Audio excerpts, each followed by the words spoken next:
حضرت عیسیٰ علیہ السلام اللہ کے نبی تھے۔ حضرت عیسیٰ علیہ السلام کے ماننے والوں کو عیسائی کہتے ہیں۔ ہم مسلمان بھی انہیں اللہ کا نبی ہونے پر ایمان رکھتے ہیں۔ حضرت عیسیٰ علیہ السلام کے بارے میں بہت کم معلومات حاصل ہوئی ہیں۔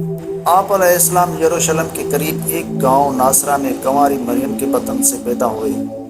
حضرت عیسیٰ علیہ السلام کے حوالے سے ہمیں حضرت مریم کے بارے میں بھی جاننا ضروری ہے۔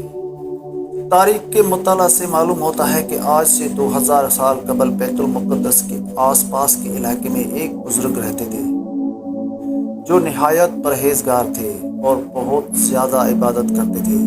ان بزرگ کا نام عمران تھا اور ان کی بیوی کا نام حنا تھا۔ یہ خاتون بھی نہایت نیک اور پارساں تھی، ہر وقت اللہ کی یاد میں مشغول رہتی۔ حنا جب حاملہ ہوئی تو منت مانی کہ میرے جو بچہ پیدا ہوگا اگر وہ لڑکا ہوا تو عبادت خانے کے لیے خدمت کے لیے معمور کر دوں۔ لڑکا دنیا کا کوئی کام نہیں کرے گا، صرف اللہ کی عبادت کرے گا۔ اس زمانے میں یہ روایت تھی، عبادت خانے کی خدمت اور دیکھ بھال کے لیے صرف لڑکوں کو ہی رکھا جاتا تھا۔ سورہ آل عمران میں اس کا اس طرح ذکر کیا گیا۔ اللہ اس وقت سن رہا تھا جب عمران کی عورت کہہ رہی تھی کہ میرے پروردگار، میرے اس بچے کو جو میرے پیٹ میں تیری نظر کرتی ہوں وہ تیرے کام کے لیے وقف ہوگا، میری اس پیشکش کو قبول فرما، تو سننے والا اور جاننے والا ہے۔ بچہ پیدا ہوا لیکن لڑکا نہیں لڑکی تھی، ماں کی خواہش پوری نہیں ہوئی۔ منت تو مان چکی تھی، لڑکا ہوتا تو عبادت خانے کی خدمت کے لیے پیش کر دیتی۔ حنا بے چین ہو گئی۔ قرآن کریم میں اس کا اس طرح ذکر کیا گیا۔ پھر وہ جب بچی اس کے ہاں پیدا ہوئی تو اس نے کہا کہ میرے ہاں تو لڑکی پیدا ہوئی ہے، حالانکہ اللہ کو اس کی خبر تھی۔ بچی کا نام مریم رکھا گیا۔ حنا نے کہا میں اسے اور اس کی آئندہ نسل کو شیطان مرد کے فتنے سے تیری پناہ میں دیتی ہوں۔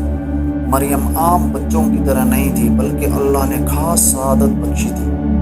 اللہ نے اس بچی کو پرگیزہ بنایا، چہرے پر ایک خاص کشش تھی، ایک چمکتا ہوا نور تھا۔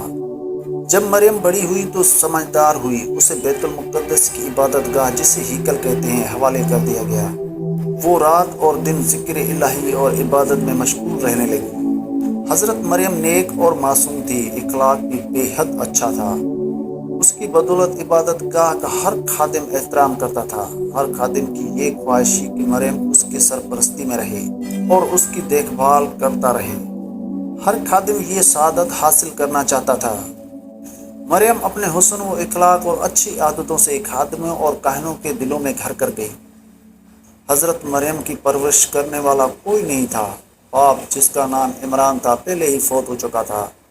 یہی وجہ تھی کہ مریم کا کوئی پراسرار حال نہ تھا۔ حضرت زکریا علیہ السلام بھی اسی عبادت گاہ میں زندگی گزار رہے تھے اور عبادت کرتے تھے۔ وہ رشتہ میں مریم کے خالو لگتے تھے۔ ان کی بھی خواہش تھی کہ مریم ان کی سرپرستی میں رہے۔ سرپرست بننے کے لیے سب کی خواہش تھی، اب اس کے لیے کیا کیا جائے؟ سوچ بچار کے بعد قرآن دازی ڈالا گیا تو ہر مرتبہ حضرت زکریا علیہ السلام کا نام ہی آیا تو انہوں نے ذمہ داری قبول کر لی۔ اس بارے میں قرآن مجید میں ارشاد ہوتا ہے، آخرکار اس کے رب نے اس لڑکی کو بخوشی قبول کر لیا، اسے بڑی اچھی لڑکی بنا کر اٹھایا اور زکریا کو اس کا سرپرست بنایا۔ چنانچہ حضرت مریم نیک اور عبادت کرنے والوں کے درمیان پروان چڑھی۔ آپ بھی بہت زیادہ عبادت میں مشغول رہتی تھی اور اللہ کا دن رات ذکر کرتی تھی۔ جب بڑی عمر کو پہنچی تو بہت کم باہر نکلا کرتی تھی، آپ کو گیب سے کھانا ملتا تھا۔ حضرت زکریا علیہ السلام اکثر آپ کی خیریت دریافت کرنے جاتے۔ ایک دفعہ حضرت زکریا علیہ السلام نے دیکھا کہ آپ کے پاس کھانے کا سامان رکھا ہوا ہے۔ آپ علیہ السلام پوچھتے ہیں کہ یہ کھانا کہاں سے آیا؟ تو مریم جواب میں فرماتی ہیں کہ یہ اللہ نے بھیجا ہے۔ قرآن کریم میں اللہ تعالیٰ کا ارشاد ہے، زکریا جب کبھی اس کے محراب حجر میں جاتے تو اس کے پاس کچھ نہ کچھ کھانے پینے کا سامان رکھا ہوا پاتے۔ زکریا پوچھتے، مریم یہ تیرے پاس کہاں سے آیا ہے؟ وہ جواب دیتی، اللہ کے پاس سے آیا ہے، اللہ جسے چاہتا ہے بے حساب دیتا ہے۔ حضرت مریم ہر وقت عبادت میں مشغول رہا کرتی تھی، ضرورت کے وقت ہجرے سے باہر نکلتی۔ ایک مرتبہ معمول کے مطابق باہر نکلی اور مشرق کی طرف ایک علیحدہ گوشہ میں جا بیٹھی۔ اللہ نے پردہ ڈال دیا، پھر اس کی طرف اپنی روح بھیج دیا۔ وہ انسان بن کر اس کے سامنے آیا۔ حضرت مریم ایک دن تنہا تھی اور دیکھا کہ قریب ایک انسان آ رہا ہے۔ اس سے مریم نے کہا کہ میں تجھ سے رحمان کی پناہ مانگتی ہوں اگر تو پرہیزگار ہے۔ اس نے کہا کہ تیرے رب کی طرف سے بھیجا گیا ایک فرشتہ ہوں تاکہ تجھے ایک پاکیزہ لڑکے کی خوشخبری سناؤں۔ مریم نے کہا ایسا کیوں کر ممکن ہے؟ میرے قریب کوئی انسان نہیں آیا۔ فرشتے نے کہا کہ میرے رب کے نزدیک سب کچھ ممکن ہے، وہ کائنات کا مالک ہے۔ کچھ عرصہ کے بعد حضرت عیسیٰ علیہ السلام کے پیدا ہونے کے دن قریب آئے تو حضرت مریم علیہ السلام خوف زدہ ہو گئی اور خیال کیا کہ کہیں ایسا نہ ہو کہ میں بدنام ہو جاؤں اور لوگ مجھ پر شک کریں۔ ایک ویران جگہ جا کر ایک ٹھیلے پر رہنے لگی۔ یہ جگہ بیت الحم کے نام سے مشہور ہے۔ وہاں کھانے پینے کا کوئی سامان موجود نہ تھا، اس لیے بہت پریشان ہوئی۔ غیب سے آواز آئی، غم نہ کر، تمہارے رب نے تمہارے لیے ایک چشمہ جاری کر دیا ہے۔ یہاں خرمے کا ایک درخت بھی ہے، اس کے تناؤ کو ہلاؤ، خرمے جھڑیں گے، اس سے کھاؤ اور پانی پیو اور اپنی آنکھوں کو ٹھنڈا کرو۔ حضرت مریم تنہائی کی زندگی گزارنے لگی۔ جب بھوک لگتی خرما کھاتی اور چشمے سے پانی پیتی۔ وقت پورا ہوا تو لڑکا پیدا ہوا۔ واپس ہجرے کی طرف آئی۔ جب لوگوں کو معلوم ہوا تو آپ کا مذاق اڑانے لگے، آپ پر آوازیں کسنے لگی۔ اے ہارون کی بہن، نہ تیرا باپ برا تھا نہ تیری ماں بری تھی، تو نے تو رسوائی مول لی، بدنامی سے آپ کو دکھ پہنچا، لوگوں کو بے گناہی کا یقین دلاتی۔ آپ نے تنگ آ کر لوگوں سے کہا کہ یہ دودھ پیتا بچہ میرے بارے میں سب کچھ بتا دے گا۔ پھر بچے کی طرف اشارہ کیا۔ لوگوں نے کہا کہ یہ کس طرح ممکن ہے کہ یہ بچہ باتیں کرے گا؟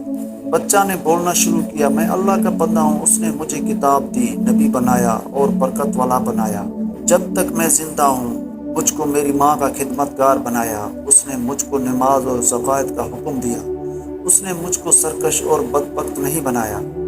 مجھ پر سلام ہے جس روز میں پیدا ہوا، جس روز میں مروں گا، جس روز میں زندہ کر کے اٹھایا جاؤں گا۔ میں عیسیٰ ابن مریم ہوں، سچی بات کہہ رہا ہوں۔ جب وہ کوئی کام کرنا چاہتا ہے تو بس اس کو اشارہ کر دیتا ہے، ہو جا تو وہ ہو جاتا ہے۔ بے شک اللہ میرا اور تمہارا رب ہے، اسی کی عبادت کرو، یہی سیدھا راستہ ہے۔ یہی حضرت عیسیٰ علیہ السلام کی گواہی تھی اور بچے کا بات کرنا بہت بڑا معجزہ تھا۔ اللہ تعالیٰ فرماتا ہے، بے شک عیسیٰ کی مثال اللہ کے نزدیک آدم کی سی مثال ہے۔ اللہ نے مٹی سے بنائے، جس طرح اللہ نے بغیر باپ کو آدم کو پیدا کیا، اپنی روح پھونکی، اسی طرح اللہ نے بغیر باپ کے حضرت عیسیٰ علیہ السلام کو پیدا کیا اور روح پھونکی۔ حضرت عیسیٰ علیہ السلام بڑی عمر کو پہنچے تو لوگوں کو نیکی کی دعوت دینے لگے۔ آپ طاغوتی قوتوں کے خلاف تھے، پیار محبت کا درس دیتے، بھوکوں کو کھانا کھلانے کی ترغیب دیتے، مصیبت زدہ لوگوں کے کام آتے، کمزوروں کا ساتھ دیتے، بیماروں کو شفا بخشتے، اندھوں کو بینائی عطا کرتے، وہ دیکھنے کے قابل ہو جاتے، کوڑ کا مریض اچھا کرتے، بیماروں کے قریب رہتے، اللہ کے حکم سے مردوں کو زندہ کرتے، بیماروں کی عیادت کرتے۔ آپ علیہ السلام اپنے حواریوں سے کہتے کہ اپنے پڑوسی کا خیال رکھو، اگر وہ بیمار ہو تو تیمارداری کرو، اگر کوئی بھوکا ہو تو کھانا کھلاؤ، پیاسا ہو تو پانی پلاؤ، کسی کو اذیت نہ پہنچاؤ، گناہوں سے بچو، اللہ سے معافی طلب کرو۔ ایک مرتبہ آپ علیہ السلام کے پاس ایک شخص آیا اور کہا، مجھے کوئی ایسا طریقہ بتاؤ جس پر چل کر میں خدا تک پہنچ جاؤں۔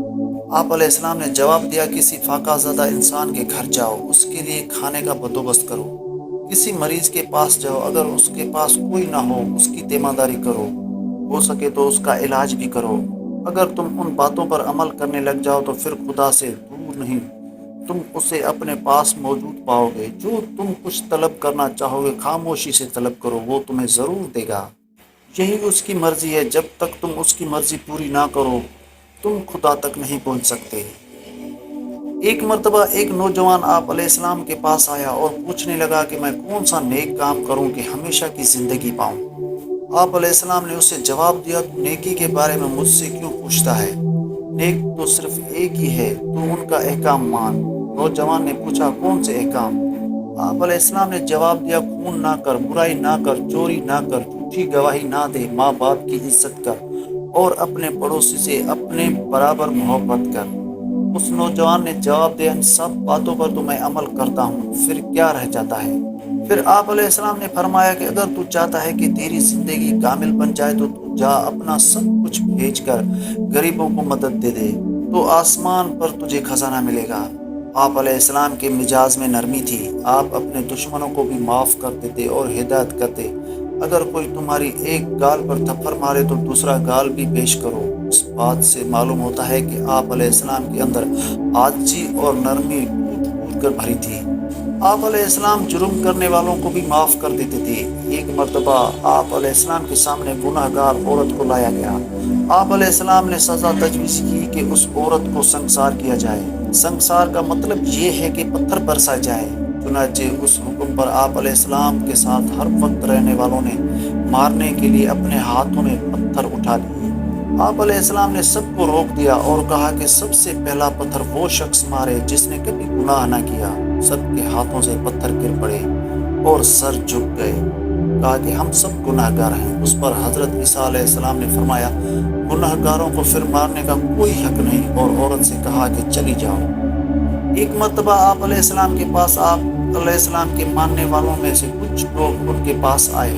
ان کے پاس کھانے کے لیے کچھ نہیں تھا۔ انہوں نے حضرت عیسیٰ علیہ السلام سے کہا کہ آپ خداوند قدوس سے کہیں کہ وہ ہم لوگوں کے لیے کھانا بھیج دیں۔ حضرت عیسیٰ علیہ السلام نے دعا کی تو آسمان سے کھانا نازل ہوا۔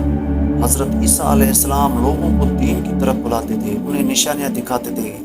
ایک روز حضرت عیسیٰ نے لوگوں سے کہا کہ میں تمہارے رب کی طرف سے ایک نشانی لے کر آیا ہوں۔ میں مٹی سے ایک پرندہ بناتا ہوں، اس میں روح پھونکتا ہوں، وہ خدا کے حکم سے جاندار پرندہ ہو جاتا ہے۔ حضرت عیسیٰ علیہ السلام پر بہت تھوڑے لوگ ایمان لائے ہیں۔ ایمان لانے والوں میں سے زیادہ تر ماہی گیری تھے۔ انجیل یوحنا میں لکھا ہے، وہ اپنے گھر آیا لیکن انہوں نے اسے قبول نہ کیا۔